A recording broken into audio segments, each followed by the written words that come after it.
भारतीय संस्कृति के और फिर से आप मुड़िए। इसका मतलब मैं नहीं कह रही कि कोई धार्मिकता का वो झंडा लेके चले, कुछ नहीं। धर्म अपने अंदर होता है। जब तक वो जागरूक नहीं होता, किसी भी धर्म का नाम लेना बिल्कुल व्यर्थ बात है। कोई हिंदू हो, चाहे मुसलमान हो, ईसाई हो, कुछ भी हो, वो हर तरह का पाप कर्म कर सकता है। उसको कोई धर्म रोकता है? कोई रोक नहीं सकता। और जब आपके अंदर धर्म जागृत हो जाता है तो आप स्वयं एक साधु हो जाते, एक संत हो जाते। उसके लिए घर द्वार छोड़ना, ये इसकी कोई जरूरत नहीं।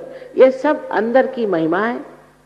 इसीलिए जब हम अंदर के अंतरतम अपने सौंदर्य को जानते हैं, अपने गौरव को जानते हैं, तभी हम अपनी इज्जत करना शुरू कर देते हैं। और उस आत्म के प्रकाश में जो कुछ गंदगी अपने आप छूट जाती है। आश्चर्य तो ये है कि ये म्लेच्छ लोग जहां मैं जाती हूं, ये आप लोगों से आगे बढ़ गए। मेरे ख्याल से जितने ये नीचे गर्त में थे उतने ये ऊंचे उठ गए। पता नहीं कैसे, मेरे तो समझ में नहीं आता कि लाखों के तादाद में इन्होंने आत्मदर्शन की इच्छा करी। जिन्होंने भगवान का नाम भी नहीं सुना, ऐसे रशियन लोग हजारों के तादाद, और उन्होंने मुझे जैसा पहचाना, मुझे आश्चर्य उनका भी होता है। क्योंकि मैं तो कोई सीधी सरल हूं, मैं कुछ सींग लगा के नहीं घूमती हूं। लेकिन उन्होंने किसी भी दुष्ट गुरु को वहां टिकने नहीं दिया, सबको उठा भगाया। सिवाय मेरे वहां कोई नहीं जा सकता। आखिर उन लोगों के पास इतने सूझबूझ क्यों आई? उसकी बात यह है कि धर्म के नाम पे हमने भी कर्म कांड करके और आपसी द्वेष भाव करके और धर्म को नष्ट कर दिया। धर्म माने प्रेम है, सत्य माने प्रेम है।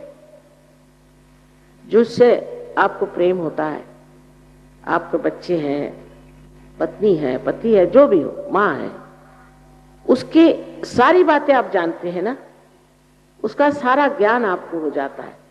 उसी प्रकार ये जो आत्मा का दर्शन है, इसमें आप समझते हैं कि आप प्रेम का सागर हैं। और इस प्रेम के सागर में डूबने का जो मजा है, जो आनंद है, उस आनंद के उपभोग के बाद फिर आपसे नफरत नहीं होती। आप सबको माफ करते चलते हैं और नफरत अपनी खत्म हो जाती है। सबसे बड़ी चीज यह है कि पहले हम भारतीय संस्कृति की जो नींव है उसे समझें, और वो एक ही है कि आत्मा का दर्शन प्राप्त करना। सारे धर्मों का भी यही कहना। कौन सा धर्म जो नहीं कहता है? आप अगर कुरान में देखें तो उसमें लिखा हुआ है कि आपको वली पीर होना चाहिए। आप बाइबल में देखिए तो बिल्कुल सेल्फ नॉलेज की बात की है, thou shalt know yourself। ऐसा कोई धर्म नहीं है जिसने ये बात नहीं की कि आप अपने आत्मा का दर्शन पहले करें, तब फिर आपको परमात्मा का भी दर्शन हो सकता है। आत्मा का दर्शन करने के लिए जो विचित्र विचित्र बातें, कर्मकांडी बातें लोगों ने फैलाई हैं, उनको छोड़ देना चाहिए। या ऐसा कहिए कि जिस सीढ़ी से आप गुजर रहे हैं वो सीढ़ी छोड़ के ही आप दालान में आ सकते हैं। तो इसलिए जो बहुत सी बेकार सी चीज है, उपवास, हमारे यहां उपवास की बीमारी, कितने मर्तबा खाना खाते हैं पता नहीं, हमेशा उपवास ही करते रहते बहुत से, और सोचते रहते खाने की बात। फिर दूसरे ये कि अपने शरीर को कष्ट देना, हर तरह का कष्ट, और महीनों पैदल चल के कहीं जाना, और ये इस तरह से अपने पिता परमेश्वर को खुश करने की कोशिश करना। कौन सा बाप चाहेगा कि अपने बच्चे इतना दुख उठाएं और मेरे पास पहुंचे?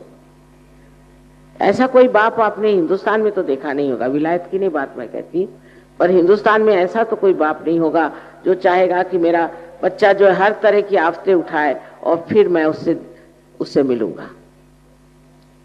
इस तरह की बातें जो हमारे देश में हर बार, हर साल, हर युग में होती रहे। सो नानक साहब ने साफ कहा है, सहज समाधि लाओ।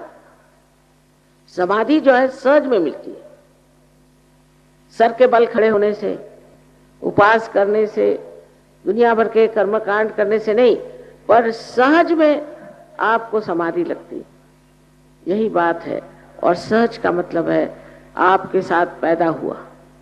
ये योग का आपका जन्म सिद्ध अधिकार है। जैसे तिलक ने कहा था, तिलक साहब बहुत साफ कहा था कि स्वातंत्र्य ये हमारा जन्म सिद्ध अधिकार है। और मैं कहूंगी कि स्वतंत्र को जानना ये हमारा जन्म सिद्ध अधिकार है। स्व माने हमारी आत्मा, और उसके तंत्र को हमें जानना चाहिए, उसको पहचानना चाहिए। आप ये साधारण मनुष्य नहीं। जैसे समझ लीजिए एक छोटा टेलीविजन लेकर आप कहीं देहात में, जंगल में चले जाएं और उनसे कहिए कि इसमें ये मूर्ति दिखाई देगी, वो मूर्ति दिखाई देगी, या कहिए कि इसमें आपको फिल्म दिखाई देगा, तो आप कहेंगे वाह वाह, ये तो एक डब्बा है, इसमें क्या दिखाई देगा। देहाती तो नहीं समझ पाएंगे ना, लेकिन हम भी अपने को डब्बा ही समझते हैं। जिस वक्त ये कनेक्शन आपका उस विशेष परमात्मा की शक्ति से हो जाता है, तभी तो आप जान सकते हैं कि आप क्या है। तो दूसरा सत्य यह है कि इस सारे चराचर सृष्टि में एक महान शक्ति कार्य करती है, जिसे हम लोग परम चैतन्य कहते हैं, कोई रूह कहता है, कोई उसे all pervading power of divine love कहता है, चाहे उसे किसी भी नाम से कहे। जैसे पतंजलि ने से ऋतंभरा प्रज्ञा का, आप नाम उसे कुछ भी दीजिए, मतलब ये है कि वो एक महान शक्ति है और ये शक्ति सारे जीवंत कार्य करती है। जैसे अब देखिए यहाँ इतने सारे फूल हैं, हम लोग सोचते भी नहीं कि कितना बड़ा चमत्कार है कि ये फूल एक बीज से निकले और तरह तरह के रंग और तरह तरह की खुशबू लेकर के संसार में आए। ये कैसे आए, ये कैसा चमत्कार घटित हुआ, किसी भी चीज के बारे में हम सोचते नहीं। यानी समझिए कि हमारा हृदय कौन चलाता है। अब डॉक्टरों से पूछे तो वो कहेंगे ऑटोनॉमस नर्वस सिस्टम। ऑटो कौन है, ऑटो कौन है, उसका जवाब नहीं, क्योंकि हम बाहर से किसी चीज को देख रहे हैं, पर अगर अंदर से हम जाने तो हमारे अंदर अनेक शक्तियां ऐसी हैं जो हमने आज तक इस्तेमाल नहीं की।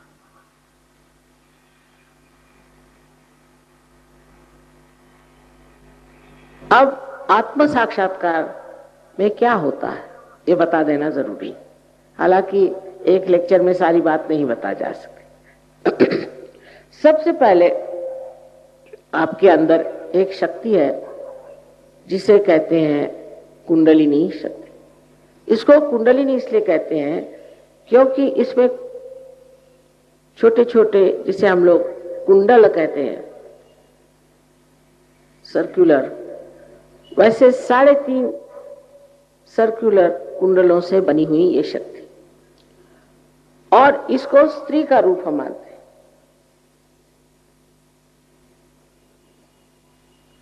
इसको हम स्त्री का रूप मानते हैं क्योंकि ये आदि शक्ति का ही प्रतिबिंब है, रिफ्लेक्शन है। अगर परमात्मा की शक्ति आदि शक्ति है, यानी उनकी इच्छा, उनकी शुद्ध इच्छा, उनकी जो इच्छा है वही अगर हमारे प्रतिबिंबित है तो वो कुंडलिनी स्वरूप है। ये शक्ति हमारे त्रिकोणाकार अस्थि में है, जिसे मेडिकली वो लोग कहते हैं सेक्रम। सेक्रम का मतलब सेक्रेट। इसका मतलब कि ग्रीक लोग जिन्होंने ये नाम दिया है वो लोग जानते थे कि ये शक्ति हमारे अंदर सेक्रेट बोन में है। इतना ही नहीं, उनकी जो देवी है आदिशक्ति, उसको वो अथीना कहते हैं। अथ माने प्राइमोर्डियल, जो प्राइमोर्डियल मदर है उसका नाम अथीना रखा है।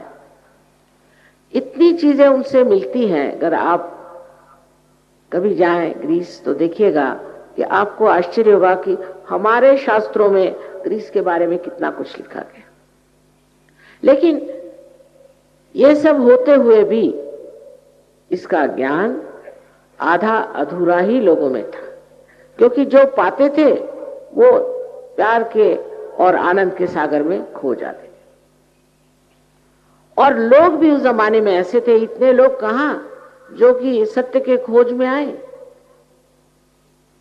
कबीर ने कहा है, कैसे समझाऊं सब जग अंधा। वाकई में यह हालत थी, कोई जानना ही नहीं चाहता था। सब अपने अपने ज्ञान में खोए हुए, अपने अपने शान में खोए हुए, अपने को पता नहीं क्या समझते थे। और जो उन्होंने बात कही है आज वो बात नहीं। आज कलयुग के एक उपकार है कि बहुत खोज सत्य की सारे दुनिया में हो रही। हिंदुस्तान में कम है पर और जगह बहुत है, क्योंकि हम सोचते हैं हम बड़े धार्मिक है, सुबह से शाम तक हमने 2-4 भजन गाए हो गए, हम तो बड़े ही है। उससे आगे जाने की इच्छा कम। इस साल दूसरी बात है, पर इससे पहले तो मैं सोचती थी कि ये पूना है और शास्त्रों में इसको पुण्य पट्टनम कहते हैं। सारे महाराष्ट्र में सबसे ज्यादा पुण्यवान यही जगह है, लेकिन ऐसा देखती नहीं थी मैं। अब आश्चर्य होता है कि आप लोग इतने यहाँ आए हैं उस परम तत्व को पाने के लिए जिसके प्रकाश से आपका जीवन, सारे संसार का जीवन आलोकित हो सकता है। क्योंकि जो कुछ भी संसार के प्रश्न है वो अधिकतर मनुष्य की वजह से।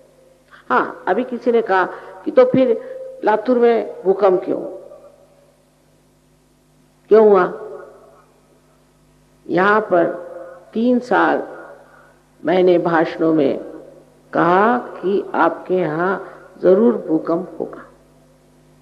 उसकी वजह ये कि गणपति के उत्सव में गंदे गंदे गाने, विभत्स तरीके डांस और सब उस गणेश जो की पवित्रता का प्रतीक रूप है आप लोग करते हैं। ये गणेश बहुत जाज्वल्यवान है। आप नहीं सोचे कि सिर्फ मिट्टी का गणेश है, और एक दिन जब भड़केगा तो इस महाराष्ट्र में भूकंप आएगा और आने वाला है। और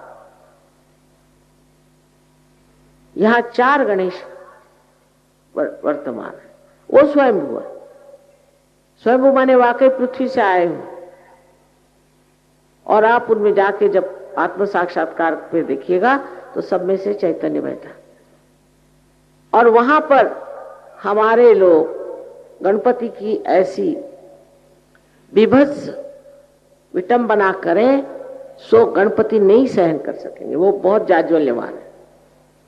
और अब वही हुआ।